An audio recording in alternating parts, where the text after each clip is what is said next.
খুবই সহজ একটি প্রশ্ন। ৩৫ মিটার দৈর্ঘ্য বিশিষ্ট একটি বর্গক্ষেত্রের চারিদিকে ঘুরে আসতে একটি বালকের কত সময় লাগে যদি তার গতিবেগ ঘন্টায় ৯ কিলোমিটার প্রতি হয়?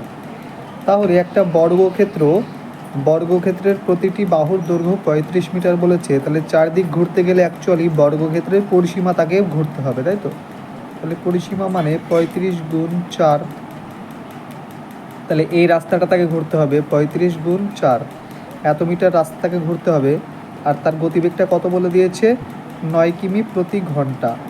এবার ৯ দিয়ে ভাগ দেব, কিন্তু যেহেতু মিটারের পথ, তো কিমির পথ দিয়ে ভাগ দিলে তো হবে না। তো ৯টাকে কিমি পার আওয়ার থেকে মিটার পার সেকেন্ড করতে গেলে কী করতে হবে? ৫/১৮ দ্বারা গুণ করতে হবে। ৫/১৮ দ্বারা গুণ করলেই ১৮টা ওপরে উল্টে গুণ হয়ে যায়।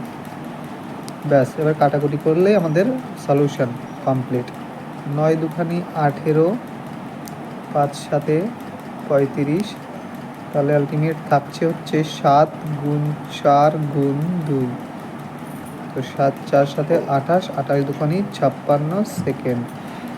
তো ওই বর্গাকার পথের চারিদিকে ঘুরে আসতে বালকটির সময় লাগবে মোট ৫৬ সেকেন্ড। তো এখানে অপশান ঘ হয়ে যাবে সঠিক উত্তর। তো ভিডিওটি ভালো লাগলে অবশ্যই একটা লাইক করবেন, কমেন্ট করবেন, আর অবশ্যই বন্ধুদের মাঝে শেয়ার করতে ভুলবেন না। আর চ্যানেলটিকে অবশ্যই সাবস্ক্রাইব করে রাখবেন এরকম অঙ্কের সহজ নিয়ম পেতে গেলে।